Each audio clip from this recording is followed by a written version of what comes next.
Okay, over the years, we've seen a lot of these Proto-Indo-European type burials. I've shown a lot of them in my work here, and especially whenever something new comes out about them. This is something that was excavated back in 2021. We'll discuss the reason why. But actually, now it's gotten more excavated out, and I think things are starting to change on their ideas of the way this all worked.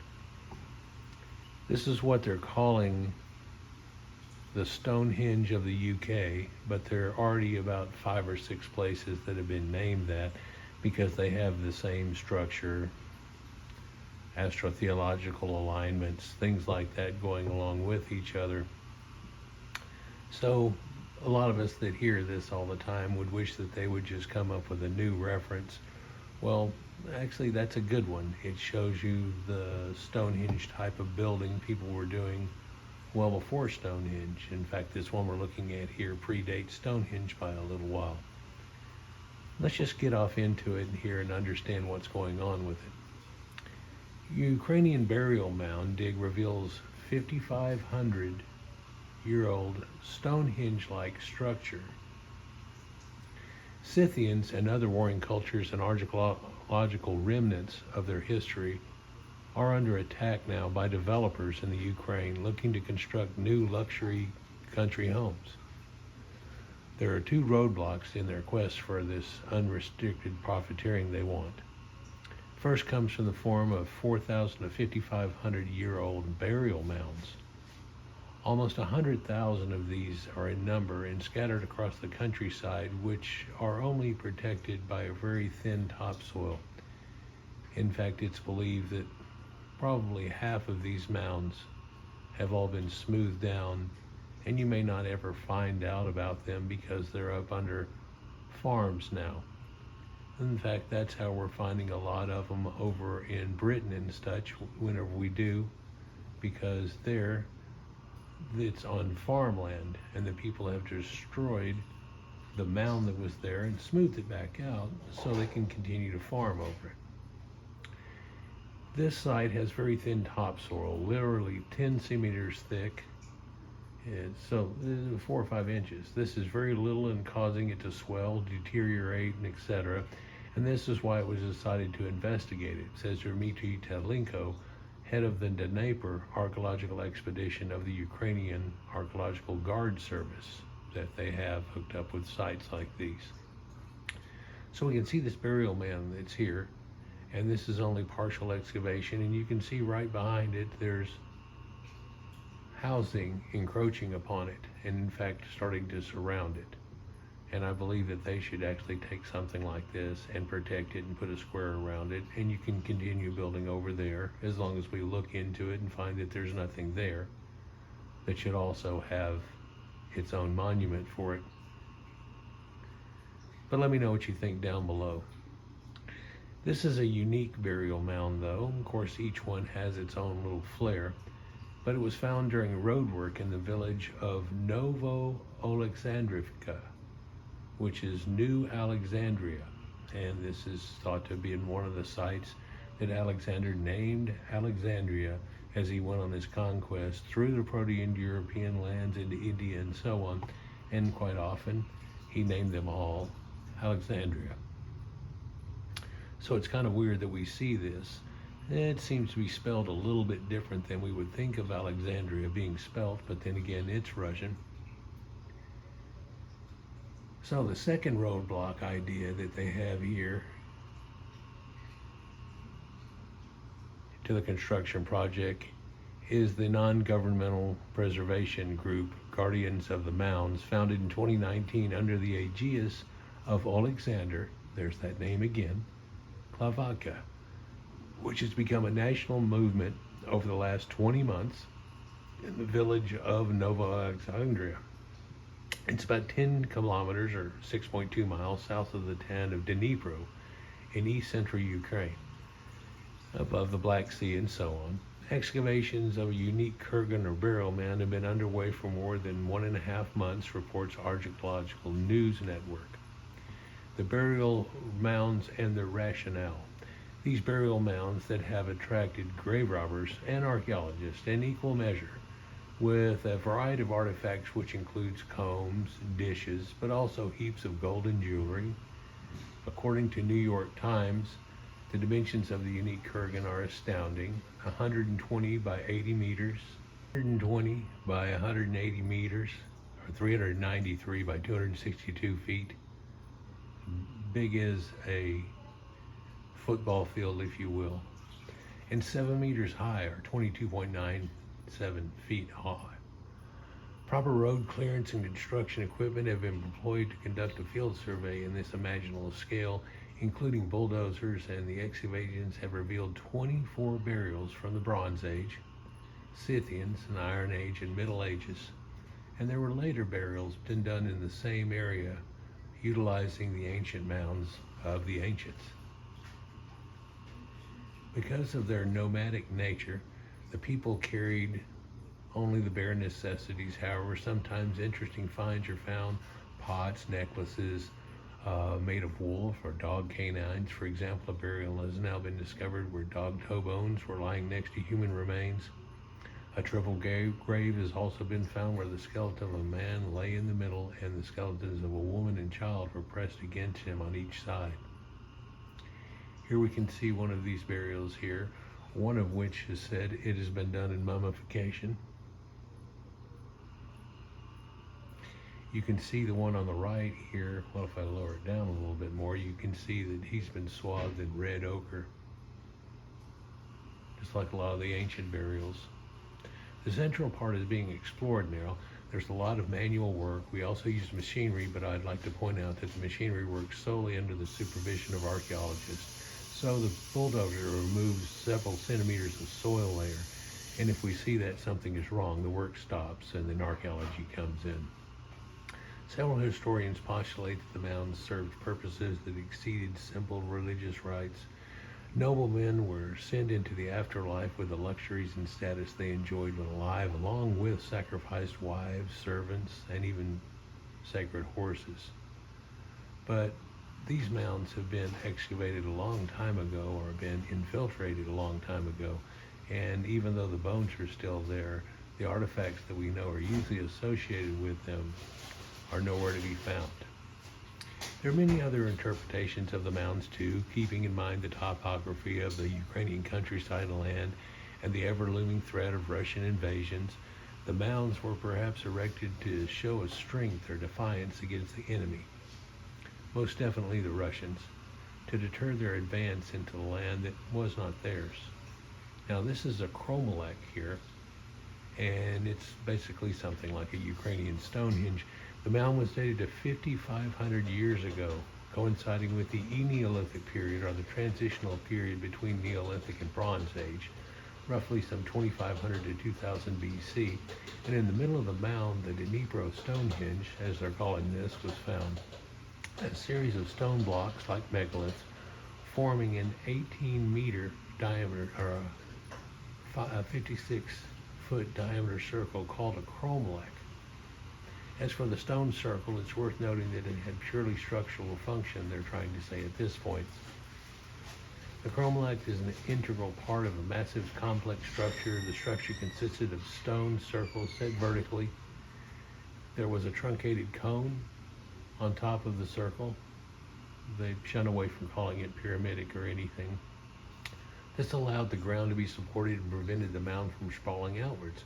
The mounds then could be given either symbolic meanings. For example, one of the most famous chromolechs in the world, Stonehenge, has at various times been interpreted as a druid sanctuary or an astronomical observatory. Well, yes, and it's been proven it was actual both. And so are most of these sites, hooked up with ancient kings and nobilities and so on.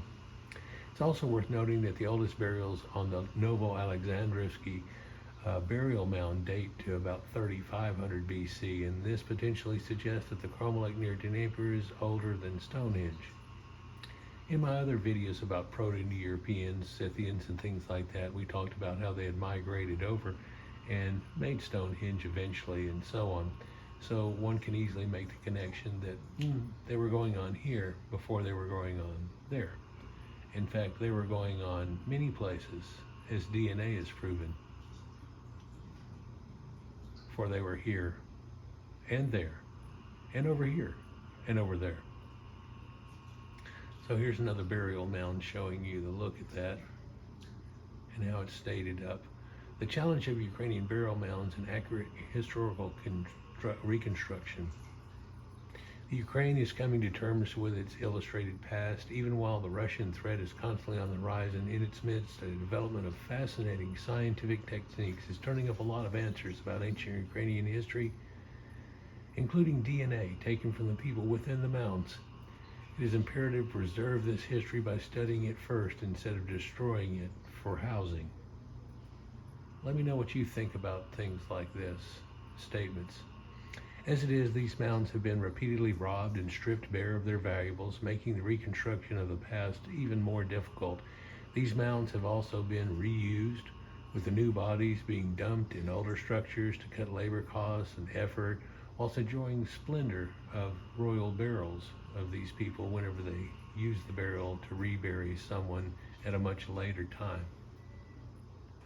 For example, one of the Dnieper mounds dates to a prehistoric Indo-Iranian culture, but coffins contain around 4th century BC, and another addition to this mound is a coffin emblazoned with a red star, probably a local Communist Party leader. Now, no one wants to get into that, and Russians don't want to really get into that too, because that would show something that they didn't want to be shown. A Scythian mound also witnessed a mass burial of deceased World War II soldiers with the Soviet government building a monument on top. I'll show you a picture of that here later. The mound's exploration has not yet been completed. The best is yet to come, says Tazlenko. In about a week, we'll be completely clear of the Kromlech and its space inside, and I'm going to show you pictures that happened after that, because it's taken a couple of years to get them through with that, with all the things that happened right after this got started a few years back. So it's estimated that in just 10 days we'll reach the most ancient burials inside the stone ring if weather permits. We hope that they end up getting genetics off these people. It is foregone conclusion that the individuals buried and protected by the Kromlech was a highly respected person and by this society, and this was the only way to explain the monumental character of this giant construction that's here. Let's look at a little bit more of this site. So here it is being dug out, and you can see there's a lot of workers in there in the depth of it, and they're only getting down to this point. And this is the point on the map where it's at, here above the ancient site of Novo Oleksadrivka. Try saying that 4 times fast. So we can see this dig out that's going on here and the way that it looks. And they said that at this point that ring that was around there was just to help hold the dirt that's in there. But I think now, once they've gotten it more excavated out and found these burials that are attached to it, it shows another realization of what was going on here. An ancient charcoal that they found here, they were able to date and put it at 5500 BC, which does predate Stonehenge.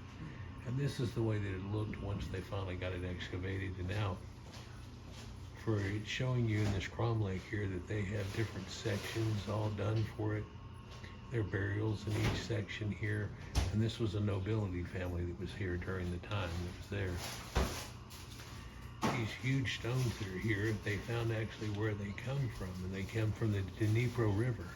For just up on the shore there, they have a lot of rocks that are done like this. And basically you take and crack them loose using dried wood and using that, like prying it into the spots that are there, and then you wet them down and their own swelling alone will crack this. This is a technique that's been used all the time and through large swath of human existence that's here and still gets used today, by the way. It's the same type of idea whenever you take wedges and you put them down a series of it and start cracking and hitting each wedge at a time and then breaking it off of there. Same type of concept that's here. So here's some more pictures that are shown here of the way that it looked prior to and then the way that it looks now. And they can tell a lot of these other Kromlechs that are just right here in the area have already been infiltrated by people long ago. You can see right here that they've got a stone that's there, that's poking up out of it. so it's already become exposed. And these need to be probably excavated back out, see what it is, and perhaps put back the way that it was, with a large amount of soil back on top of it, building it up to its previous time, and then putting some type of fencing around it, and maybe letting people know what each one was and what they had to do with it. So it's pretty neat as it gets excavated here, and it also has declamations which lead to the Saltus, north and south and so on.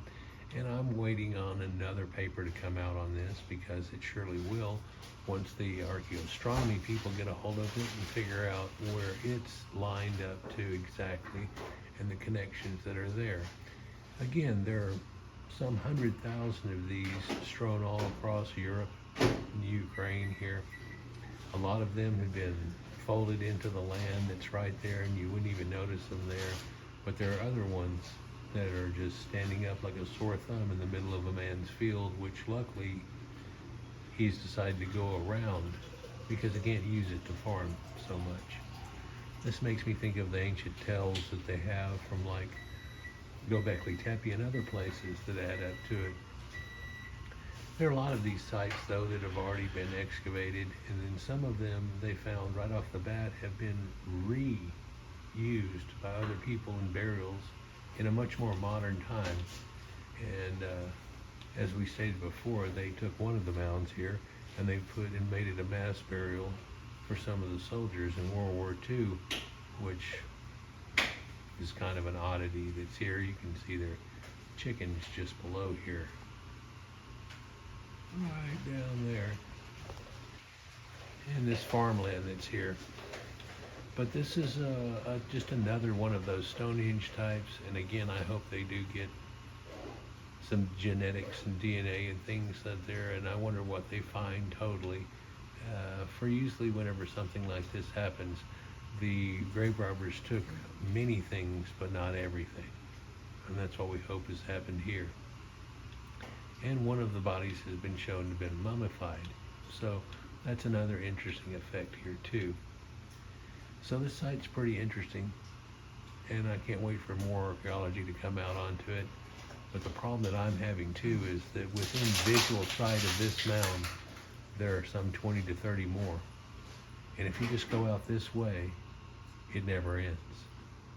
Again, they thought at one time there were at least 100,000 of these burials that are there. With all the farming that's gone on, it's probably cut that number almost in half, and some of them we may never find. Let me know what you think down in the comments below. Peace.